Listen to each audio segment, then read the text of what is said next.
नमस्कार सभी को, मैं नवनीत गौतम आप सभी का स्वागत करता हूं बीएससी सेकेंड ईयर की क्लासेस में।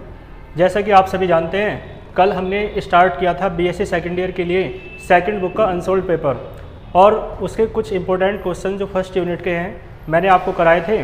तो फर्स्ट यूनिट के ही क्वेश्चंस जो बाकी हैं वो हम करेंगे। आइए, कल जो टॉपिक मैंने आपको पढ़ाए थे आपने बहुत अच्छे से तैयार कर लिए होंगे। जो भी आपकी समस्याएं हों आप बताते रहिए। आइए, इसके बाद नेक्स्ट टॉपिक है आपका जिसका नाम है समविभव पृष्ठ। समविभव पृष्ठ ये प्रश्न जो है आपका आया हुआ है शॉर्ट क्वेश्चन में। तो समविभव पृष्ठ क्या होता है एक बार समझ लीजिए, नाम से ही क्लियर हो रहा है। समविभव पृष्ठ क्या होता है, देखो सम का मीन्स क्या होता है समान, और विभव आप जानते हैं कल मैंने वैद्युत विभव पढ़ाया था। तो वैद्युत विभव के बारे में मैंने बताया था आपको कि एकांक आवेश को अनंत से वैद्युत क्षेत्र में स्थित किसी बिंदु तक लाने में किया गया जो कार्य है उसे ही आप क्या कहते हैं, वैद्युत विभव कहते हैं। तो आप देख सकते हैं समविभव पृष्ठ क्या है, यानी एक ऐसा पृष्ठ है। समविभव पृष्ठ क्या है, एक ऐसा पृष्ठ है आप देख सकते हैं जिसके किसी भी बिंदु पर आप देखो, किसी भी बिंदु पर, इस पृष्ठ के किसी भी बिंदु पर यदि आप देखोगे तो विभव का मान समान होगा।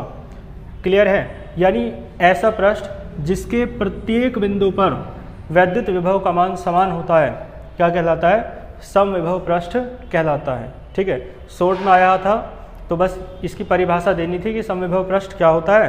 तो आप बता देंगे कि ऐसा पृष्ठ जिसके प्रत्येक, ठीक है, तो ये क्या होता है, समविभव पृष्ठ होता है। आप समझ गए होंगे, इसकी परिभाषा देनी थी। ऐसा पृष्ठ जिसके प्रत्येक बिंदु पर विभव का मान समान होता है क्या कहलाता है, समविभव पृष्ठ कहलाता है। ठीक है, एक क्वेश्चन आपका आया हुआ है वैद्युत फ्लक्स क्या होता है। तो आइए वैद्युत फ्लक्स देख लेते हैं, वैद्युत फ्लक्स क्या होता है। नेक्स्ट हेडिंग है आपकी वैद्युत फ्लक्स। ठीक है, वैद्युत फ्लक्स, इलेक्ट्रिक फ्लक्स कहते हैं इंग्लिश में। तो वैद्युत फ्लक्स क्या होता है देख लीजिए एक बार। मान लो कोई पृष्ठ है, कोई काल्पनिक पृष्ठ है, कैसा भी किसी भी आकृति का हो, और आप जानते हैं वैद्युत बल रेखाएं होती हैं, आप इनसे परिचित हैं। वैद्युत बल रेखाएं क्या होती हैं, तो वैद्युत क्षेत्र जो होता है यानी ऐसा क्षेत्र जिसमें कोई आवेशित कण किसका अनुभव करता है, वैद्युत बल का अनुभव करता है, ऐसा क्षेत्र वैद्युत क्षेत्र कहलाता है। तो वैद्युत क्षेत्र को जो प्रदर्शित करते हैं आप वैद्युत बल रेखाओं के द्वारा प्रदर्शित करते हैं। ठीक है, क्योंकि अनसोल्ड है तो सारी बेसिक बातें नहीं कराई जा सकती क्योंकि फिर तो सिलेबस बहुत ज़्यादा हो जाएगा। तो आप बेसिक बातें आप देख लेंगे और बाकी ये सब कॉमन बातें हैं जो आप 12 से पढ़ते आ रहे हैं कि वैद्युत क्षेत्र क्या होता है, वैद्युत बल रेखाएं क्या होती हैं। ठीक है, तो कोई वैद्युत फ्लक्स क्या है, मैंने कहा वैद्युत बल रेखाएं हैं, वैद्युत बल रेखाएं, और वो गुजर के जा रही हैं किसी पृष्ठ से। तो वैद्युत बल रेखाएं देखो ये है, आप जानते हैं वैद्युत बल रेखाएं जो हैं धनावेश से निकलती हैं और ऋणावेश तक जाती हैं। तो वैद्युत बल रेखाएं ये हैं। ठीक है, मान लो इधर कोई धनावेश रखा होगा और इधर ऋणावेश तक जा रही हैं। तो वैद्युत बल रेखाएं जो किसी काल्पनिक पृष्ठ से गुजर कर जाती हैं, पार होके जाती हैं, उनकी संख्या को कहा जाता है वैद्युत फ्लक्स। आप देख सकते हैं दो वैद्युत बल रेखाएं इस पृष्ठ से गुजर कर जाती हैं, तो यहाँ पर वैद्युत फ्लक्स जो होगा वो 2 हो जाएगा। यदि 3 वैद्युत बल रेखाएं इस पृष्ठ से गुजर कर जाएं तो वैद्युत फ्लक्स इसका 3 हो जाएगा। तो इसका मतलब है साधारण शब्दों में लिखा जा सकता है वैद्युत फ्लक्स को कि किसी बंद काल्पनिक पृष्ठ से गुजरने वाली, साथ में एक बात होती है लंबवत गुजरने वाली, ये लंबवत गुजरती हैं। ठीक है, तो किसी बंद काल्पनिक पृष्ठ से लंबवत गुजरने वाली वैद्युत बल रेखाओं की संख्या को वैद्युत फ्लक्स कहते हैं। ठीक है, इसका जो सूत्र है उसी के आधार पर इसकी परिभाषा भी देते हैं। आइए इसका सूत्र देख लेते हैं। ये तो इसका तात्पर्य था कि वैद्युत फ्लक्स क्या होता है, तो आपको समझ में आया, किसी बंद काल्पनिक पृष्ठ से गुजरने वाली, लंबवत गुजरने वाली वैद्युत बल रेखाओं की संख्या को वैद्युत फ्लक्स कहते हैं। तो आइए देखो, वैद्युत फ्लक्स को जो है ना φe से प्रदर्शित करते हैं।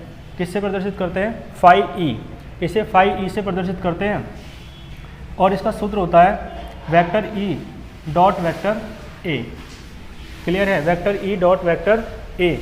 यहाँ पर आप जानते हैं वैद्युत क्षेत्र को कैपिटल E से प्रदर्शित किया जाता है। वैद्युत क्षेत्र मैंने बताया आपको, तो ये वैद्युत क्षेत्र की तीव्रता है, ये भी आपने पढ़ी होगी वैद्युत क्षेत्र की तीव्रता क्या होती है। एक बार मैं इसके बारे में थोड़ा सा बता देता हूँ।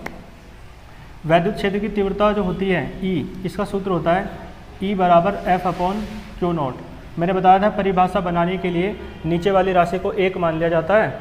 तो देखियो E बराबर क्या हो जाएगा F। इसका मतलब है जो विद्युत क्षेत्र की तीव्रता है E, विद्युत क्षेत्र की तीव्रता को E से प्रदर्शित किया जाता है। तो जो विद्युत क्षेत्र की तीव्रता E है वो कुछ अलग नहीं है बल्कि वो विद्युत बल ही है, लेकिन वो विद्युत बल किस पर लग रहा है, एकांक आवेश पर लग रहा है, क्योंकि नीचे वाली राशि को क्या मानना पड़ता है 1। तो यानी एकांक आवेश पर विद्युत क्षेत्र में लगने वाले विद्युत बल को ही आप क्या कहते हैं, विद्युत क्षेत्र की तीव्रता कहते हैं। इसे कैपिटल E से प्रदर्शित करते हैं। ठीक है, तो ये बेसिक क्वेश्चन था आपका, देख लेंगे इसे आप। चूँकि यहाँ पर अनसोल्ड के क्वेश्चन करने हैं इसलिए इस पर ज़्यादा फोकस नहीं किया जाएगा, लेकिन आवश्यक है विद्युत फ्लक्स को समझने के लिए विद्युत क्षेत्र की तीव्रता तो मैंने आपको समझा दिया है। विद्युत क्षेत्र की तीव्रता को कैपिटल E से प्रदर्शित किया जाता है और ये एक सदिश राशि है। सदिश राशि यानी जिनमें दिशा और परिमाण दोनों होते हैं, तो इसे वेक्टर लगाकर प्रदर्शित किया जाएगा। और जो क्षेत्रफल है ये भी सदिश राशि माना जाता है, तो क्षेत्रफल सदिश को वेक्टर A से प्रदर्शित किया जाता है। तो vector E dot vector A, ये डॉट का निशान है, आप जानते हैं। जो गुणनफल होता है, गुणन होता है, वो 2 प्रकार का होता है, आपने पढ़ा होगा। एक तो स्केलर गुणन होता है यानी अदिश गुणनफल बोलते हैं जिसे, और एक होता है वेक्टर गुणन यानी जिसे बोलते हैं सदिश गुणन। तो जो अदिश गुणन है उसे तो डॉट लगाकर प्रदर्शित किया जाता है, और जो सदिश गुणन है, वेक्टर गुणन है, उसे क्रॉस के द्वारा प्रदर्शित किया जाता है। ये सब बातें आप जानते होंगे, कॉमन बातें हैं सभी। तो यहाँ पर ये डॉट प्रोडक्ट है यानी अदिश गुणनफल। तो अदिश गुणनफल है किस किस का, एक तो विद्युत क्षेत्र सदिश वेक्टर E का है और एक क्षेत्रफल सदिश वेक्टर A का है। तो इसका मतलब क्या कहेंगे, वेक्टर E क्या है, ये है विद्युत क्षेत्र सदिश, विद्युत क्षेत्र सदिश, क्लियर है। और ये है आपका वेक्टर A, ये है क्षेत्रफल सदिश, विद्युत क्षेत्र सदिश और क्षेत्रफल सदिश, क्लियर है। तो इसका मतलब क्या हुआ, विद्युत क्षेत्र सदिश तथा क्षेत्रफल सदिश के अदिश गुणनफल को, क्योंकि डॉट आ रहा है इसलिए इसे क्या कहते हैं, अदिश गुणनफल कहते हैं।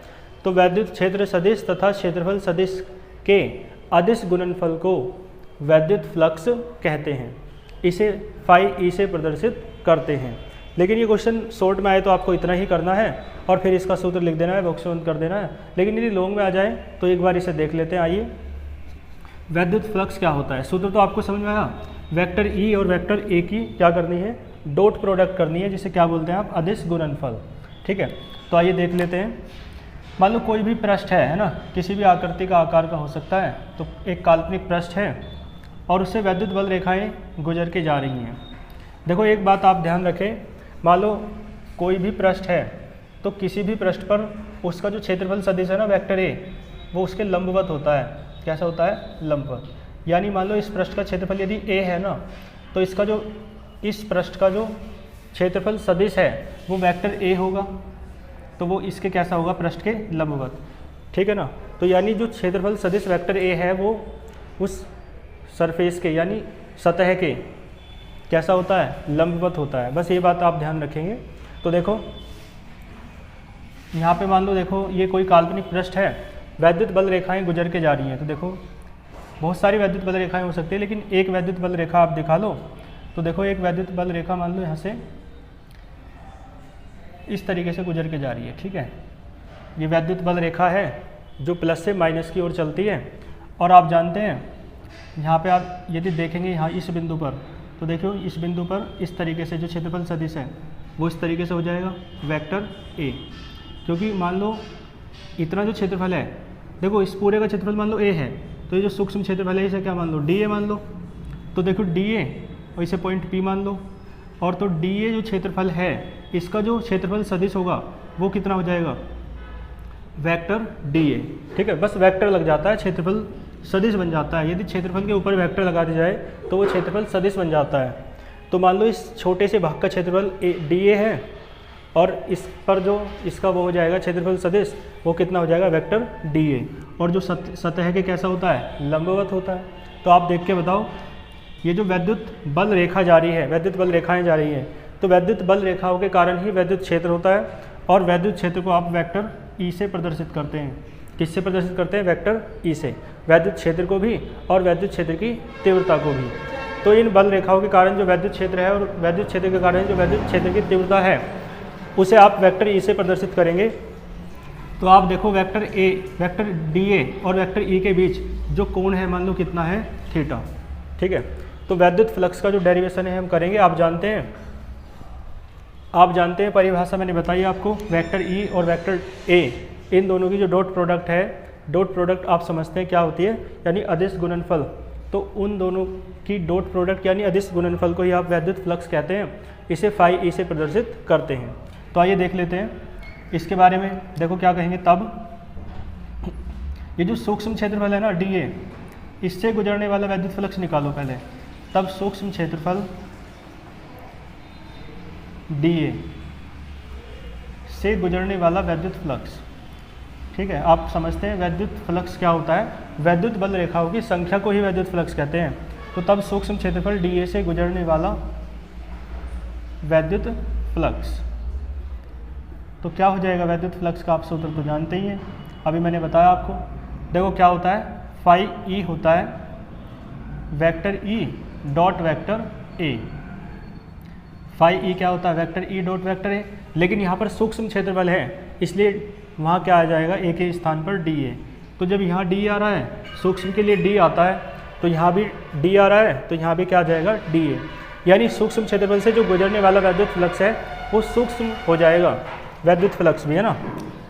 ठीक है, अब आप एक बात जानते होंगे कि यदि कोई फिजिकल क्वांटिटी या भौतिक राशि सूक्ष्म के लिए रहती है और उसे कंप्लीट के लिए बनाना होता है, संपूर्ण के लिए बनाना होता है, तो इंटीग्रेशन कर दिया जाता है, समाकलन कर दिया जाता है। तो देखो इसका समाकलन करेंगे तो दोनों ओर समाकलन करने पर, तो इसका समाकलन करो दोनों ओर समाकलन करने पर, तो समाकलन का निशान लगाओ तो डी फाई ई और इधर आ जाएगा vector E dot vector D A. बस इंटीग्रेशन करना है, इंटीग्रल करना है। आप जानते हो ये डिफरेंशियल है और ये इंटीग्रल है। डिफरेंशियल एंड इंटीग्रल है ना, are opposite to each other, so they will cancel out to each other. ये दोनों एक दूसरे को निरस्त कर देंगे, तो सिर्फ यहाँ क्या बच जाएगा, फाई ई बच जाएगा। तो फाई ई बराबर हो जाएगा,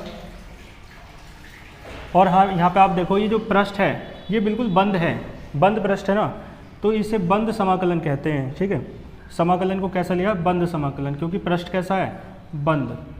तो इसलिए एक सूत्र आपका ये भी बन जाएगा वैद्युत फ्लक्स का। तो वैद्युत फ्लक्स का सूत्र परिभाषा के द्वारा तो वो होता ही है, लेकिन उसे हम सिद्ध करेंगे है ना। तो एक सूत्र तो ये है, और फिर आप जानते हैं इसमें ए डॉट बी वाला सूत्र लग जाएगा। आपने एक सूत्र पढ़ा होगा, vector A dot vector B क्या होता है, ए बी कॉस थीटा। सभी जानते होंगे, मैथमेटिक्स से भी और फिजिक्स में भी आपने पढ़ा होगा। Vector A dot vector B क्या होता है, ए बी कॉस थीटा। तो यहाँ पे वेक्टर ए के स्थान पर वेक्टर ई है और वेक्टर बी के स्थान पर वेक्टर डी है। तो क्या आ जाएगा, तब ये हो जाएगा आपका फाई ई बराबर क्लोज्ड इंटीग्रल ऐसे ही रहेगा, और ये हो जाएगा vector E D A cos theta. आप देखो वेक्टर डी ए और वेक्टर ई के बीच कोण कितना है, थीटा है, तो इसलिए थीटा आ जाएगा कॉस थीटा। यहाँ से देखो ये जो इलेक्ट्रिक फील्ड है यानी वैद्युत क्षेत्र है, ये स्थिर है, माने यूनिफॉर्म है, एक समान है यानी कांस्टेंट है, नियत है, तो ये बाहर आ जाएगा। आप जानते हैं इंटीग्रेशन से कांस्टेंट बाहर आ जाते हैं, तो ई बाहर आ जाएगा, और ये बचेगा आपका कोस थीटा भी बाहर आ जाएगा एंगल, तो ई कोस थीटा आपका बाहर आ गया, तो सिर्फ क्या बचा, डी ए। देखो ये इंटीग्रेशन है, ये डिफरेंशियल है, तो integral and differential are opposite to each other, मैंने बताया था अभी आपको। तो ये दोनों कैंसिल हो जाएंगे, सिर्फ ए बचेगा। तो यहाँ से बचेगा फाई ई बराबर ई ए कॉस थीटा, ये बचा आपका ई ए कॉस थीटा। तो एक सूत्र आपका ये भी बन गया, और आप जानते हैं ए बी कॉस थीटा होता है vector A dot vector B. यहाँ पर समझ रहे हैं ना, तो यहाँ क्या हो जाएगा, तो यहाँ एक सूत्र बन जाएगा आपका फाई ई बराबर vector E dot vector A. Phi E बराबर क्या हो जाएगा, vector E dot vector A. तो ये आप इसे नोट करें, यहाँ तक समझ में आ रहा होगा आपको। तो वेक्टर ई डॉट वेक्टर ए, यही तो परिभाषा वाला सूत्र था, तो यही हमने प्रोड्यूस किया है। क्लियर है ना, तो इसे आप अपने हिसाब से नोट कर लेंगे। तो वैद्युत फ्लक्स क्या होता है आपको समझ में आया होगा अच्छे से। समविभव पृष्ठ मैंने कराया, वैद्युत फ्लक्स कराया। एक गोस की प्रमेय है, आप सभी जानते हैं, 12th क्लास में भी आपने पढ़ा है, और गोस की प्रमेय अनसोल्ड में आप देख सकते हैं, लॉग में आया हुआ है क्वेश्चन। तो गोस की प्रमेय आइए देख लेते हैं क्या है। वैद्युत फ्लक्स से ही रिलेटेड है, ठीक है। इसे आप वीडियो को पॉज करके अपने हिसाब से नोट कर लेंगे।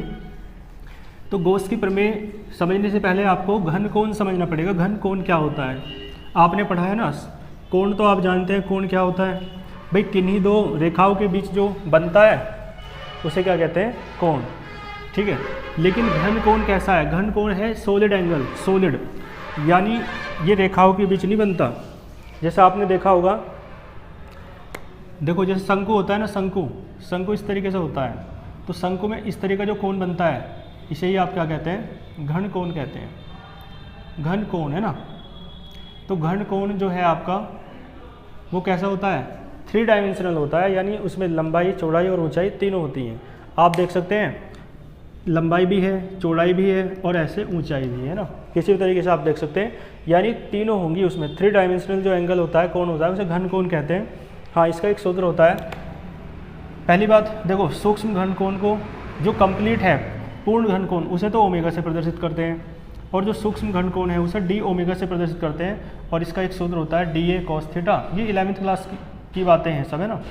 D A cos theta upon R square. घन कोण का सूत्र क्या है, डी ओमेगा बराबर D A cos theta upon R square. Clear है। डी ए आप जानते हैं क्षेत्रफल है, थीटा एंगल है, और आर क्या है, एक तरीके से दूरी, त्रिज्या है ना, कुछ भी, और डी ओमेगा क्या है, घन कोण, ठीक है। तो घन कोण को आप बाकी 11वीं की बुक से देख लेंगे अच्छे से। तो घन कोण की जरूरत पड़ेगी किसमें, गॉस की प्रमेय के सत्यापन में। ये फॉर्मूला आप लिख लेना, डी ओमेगा क्या होता है, D A cos theta upon R square. आइए देखते हैं, आगे चलते हैं। तो हेडिंग डालें आप, गॉस की प्रमेय। गॉस एक वैज्ञानिक थे, उन्हीं के नाम से इनकी प्रमेय है, तो इसे क्या कहते हैं, गॉस की प्रमेय कहते हैं, ठीक है। गॉस का नियम भी कह सकते हैं। तो देख लेते हैं गॉस का प्रमेय जो है, गॉस की जो थ्योरम है वो क्या है। इसमें इलेक्ट्रिक फ्लक्स यानी वैद्युत फ्लक्स से ही संबंधित बात कही गई है।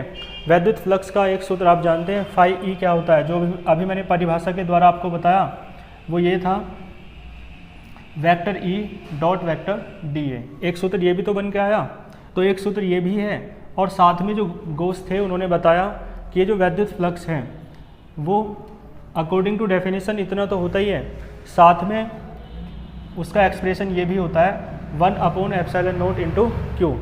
तो ये जो प्रमेय कहलाई, ये गॉस की प्रमेय कहलाई, यानी जो वैद्युत फ्लक्स है परिभाषा के द्वारा इतना होता है, और साथ में गॉस के अकॉर्डिंग, गॉस के अनुसार होता है 1/ε0 इंटू क्यू।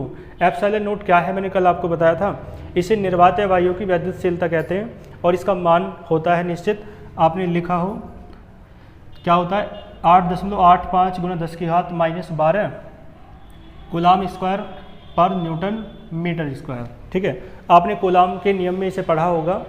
तो गॉस की प्रमेय का सूत्र है, जो एक्सप्रेशन है, व्यंजक है, वो क्या है, आपको ये याद रखना है। देखो ये तो परिभाषा के द्वारा है ही, तो चाहे आप इसे बीच से हटा भी सकते हैं।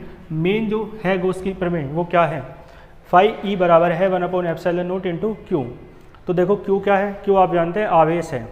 तो देखो इसका स्टेटमेंट जो है, इसका जो कथन है वो देख लेते हैं। कथन शॉर्ट में आया हुआ है और लॉन्ग में कथन और सत्यापन दोनों आते हैं।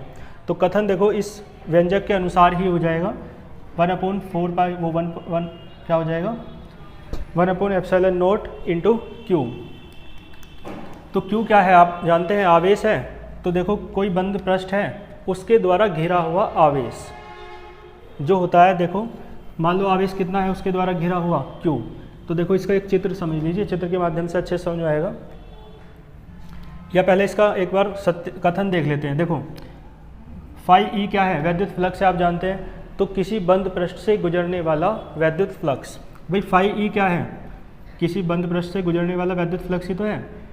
तो किसी बंद पृष्ठ से गुजरने वाला वैद्युत फ्लक्स, ठीक है। यहाँ तक बात समझ में आई भाई, किसी बंद पृष्ठ से गुजरने वाला वैद्युत फ्लक्स, ये कहाँ तक बात की हमने, फाई ई तक। कितना होता है अकॉर्डिंग टू गॉस, कितना होता है, गॉस ने क्या कहा, गॉस ने कहा किसी बंद पृष्ठ से गुजरने वाला वैद्युत फ्लक्स जो है ना, गुजरने वाला वैद्युत फ्लक्स, गुजरने वाला जो वैद्युत फ्लक्स है वो कितना होता है, उस पृष्ठ के द्वारा घिरे हुए आवेश का 1/ε0 गुना होता है, ठीक है। कितने गुना होता है, उस पृष्ठ के द्वारा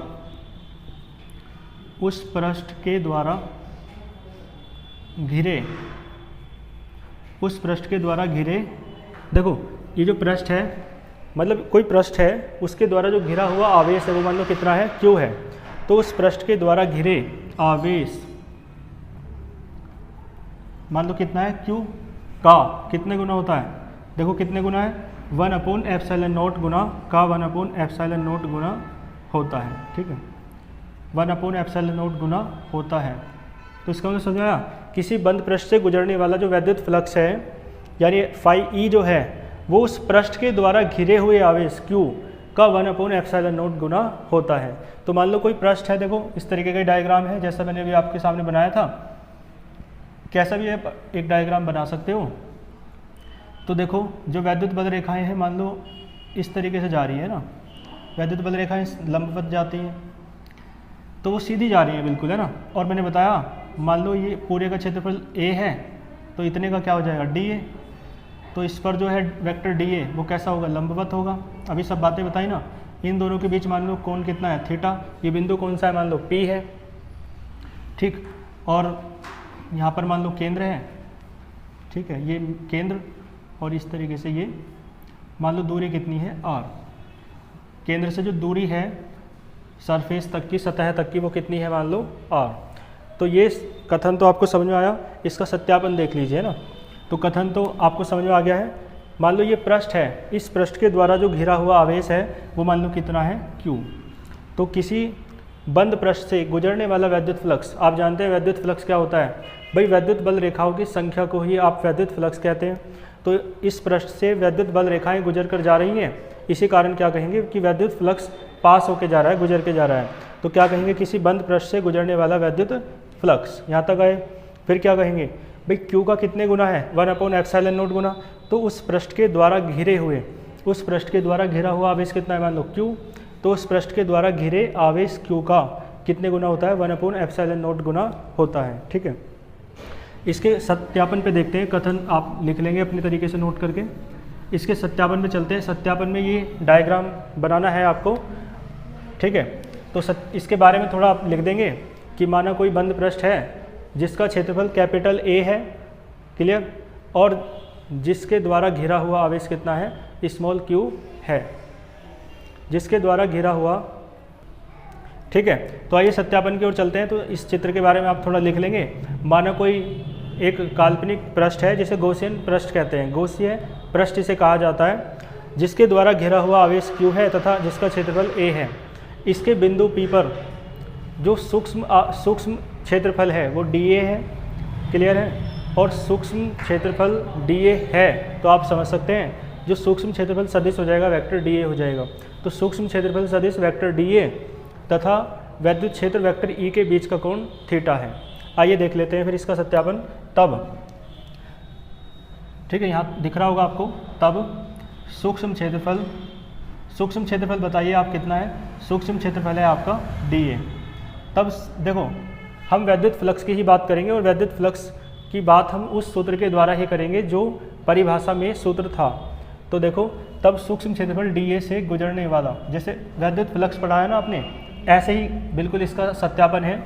तब सूक्ष्म क्षेत्रफल DA से गुजरने वाला वैद्युत फ्लक्स, तब सूक्ष्म क्षेत्रफल DA से गुजरने वाला वैद्युत फ्लक्स। ठीक है, तो आइए सत्यापन देख लेते हैं। सूक्ष्म क्षेत्रफल DA से गुजरने वाला वैद्युत फ्लक्स, तो सूक्ष्म क्षेत्रफल DA से जो गुजरने वाला वैद्युत फ्लक्स है वो आप जानते हैं, सूत्र तो आपके याद है ही। देखो सूक्ष्म क्षेत्रफल से गुजरने वाला है, वैसे तो वैद्युत फ्लक्स को φE से प्रदर्शित किया जाता है, लेकिन सूक्ष्म क्षेत्रफल से गुजरने वाला है तो यहाँ A के स्थान पर क्या हो जाएगा, वेक्टर DA। तो यहाँ भी क्या आ जाएगा, D φE बराबर vector E dot vector DA। और आपको सिद्ध ये करके लाना है। तो आप देखें, देखो ये सूक्ष्म क्षेत्रफल से गुजरने वाला वैद्युत फ्लक्स है, तो संपूर्ण के कारण निकालते हैं। तब संपूर्ण क्षेत्रफल, आप जानते हैं संपूर्ण क्षेत्रफल कितना है, A। तो तब संपूर्ण क्षेत्रफल A से गुजरने वाला वैद्युत फ्लक्स, A से गुजरने वाला वैद्युत फ्लक्स कितना हो जाएगा, A से गुजरने वाला वैद्युत फ्लक्स देखो कितना हो जाएगा, आप जानते हैं समाकलन करना पड़ता है, तो क्या हो जाएगा, इंटीग्रल है ना, क्लोज्ड इंटीग्रल लगा लो, जिसे आप क्या कहते हैं, बंद समाकलन, क्योंकि ये पृष्ठ कैसा है, बंद है बिल्कुल। तो ये हो जाएगा, इधर भी क्लोज्ड इंटीग्रल लगा दो, vector E dot vector D A. देखो डिफरेंशियल और इंटीग्रल ये कैंसिल हो जाएंगे, तो क्या बचेगा, फाई ई बचेगा केवल। और यहाँ से आप देखो, यहाँ पे क्या हो जाएगा, E D A cos theta, अभी करा था ना, तो vector A dot vector B क्या होता है, ए बी कॉस थीटा होता है। तो यहाँ से ये हो जाएगा। ये जो ई है इसका सूत्र आप जानते होंगे, बिंदु आवेश के कारण, एक डेरिवेशन देखना, बस उसका सूत्र आप याद रख लेना, हालांकि आपके तैयार भी हो। ई बराबर क्या होता है, बिंदु आवेश के कारण विद्युत क्षेत्र की तीव्रता का व्यंजक आपके याद होना चाहिए, और होगा भी, अन्यथा आप देख लेंगे बुक से ही। तो क्या होता है, और यदि आया हुआ होगा ये डेरिवेशन तो मैं इसे करा ही दूंगा। तो ई बराबर होता है 1/4 pi epsilon naught Q upon R square. ठीक है, ये बिंदु आवेश के कारण विद्युत क्षेत्र की तीव्रता का व्यंजक है। और यहाँ भी आवेश कैसा है ना, एक बिंदु आवेश है जो किसी क्षेत्रफल के द्वारा घिरा हुआ है। तो यहाँ पे ई का मान रखो, तो ई का सूत्र क्या होता है, 1/4 पाई एप्सिलॉन नॉट, क्लियर है, क्यू अपॉन आर स्क्वायर। और यहाँ डी ए है और यहाँ कॉस थीटा है। तो देखो यहाँ से क्या बन जाएगा, फाई ई बराबर हो जाएगा आपका, जो नियतांक होते हैं वो इंटीग्रल से बाहर आ जाते हैं, कॉन्स्टेंट। तो ये बचेगा आपका, कॉन्स्टेंट बाहर आ गए, क्यों भी आपका नियतांक है ये भी बाहर आ जाएगा। तो सिर्फ अंदर बचेगा D A cos theta upon R square, clear है। और अभी मैंने बताया था घन कोण का एक सूत्र होता है, डी ओमेगा बराबर D A cos theta upon R square. तो ये आपका डी ओमेगा बन जाएगा। तो फाई ई बराबर क्या हो जाएगा, 1/4 पाई एप्सिलॉन नॉट क्यू, और ये बन जाएगा आपका डी ओमेगा। साइड में आप लिख के बता सकते हैं, क्योंकि घन कोण का सूत्र होता है क्या, डी ओमेगा बराबर क्या होता है, D A cos theta upon R square. तो यहाँ से आपने इस सारे के स्थान पर क्या रख दिया है, डी ओमेगा। आप देख सकते हैं डिफरेंशियल और इंटीग्रल दोनों एक दूसरे से कैंसिल हो जाएंगे। तो बचेगा आपका 1/4 पाई एप्सिलॉन नॉट, और क्यू तो है ही, और यहाँ पे बचेगा सिर्फ ओमेगा, क्लियर है। और जो घन कोण होता है ना, घन कोण उसका मान होता है, घन कोण का जो मान होता है ना, ओमेगा बराबर होता है 4 पाई। ये है संपूर्ण घन कोण। मैंने कहा था संपूर्ण घन कोण आए तो ओमेगा से प्रदर्शित करते हैं, और उसका मान क्या होता है, 4 पाई। घन कोण आप देख लेंगे 11th की बुक से। बाकी घन कोण का जो संपूर्ण मान है वो क्या होता है, संपूर्ण मान।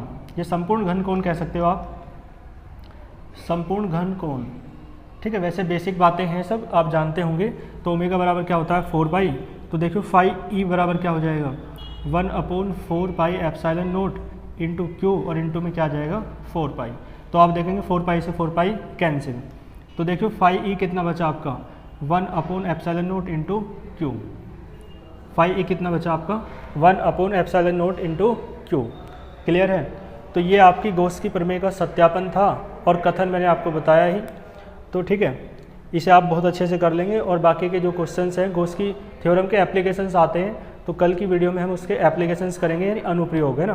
तो यहाँ तक आप बहुत अच्छे से तैयार करते रहना, और जो भी आपको समस्या है आप बता सकते हैं कमेंट बॉक्स में, ठीक है। तब तक के लिए ऑल द बेस्ट। कल मिलते हैं नेक्स्ट टॉपिक के साथ। Thank you.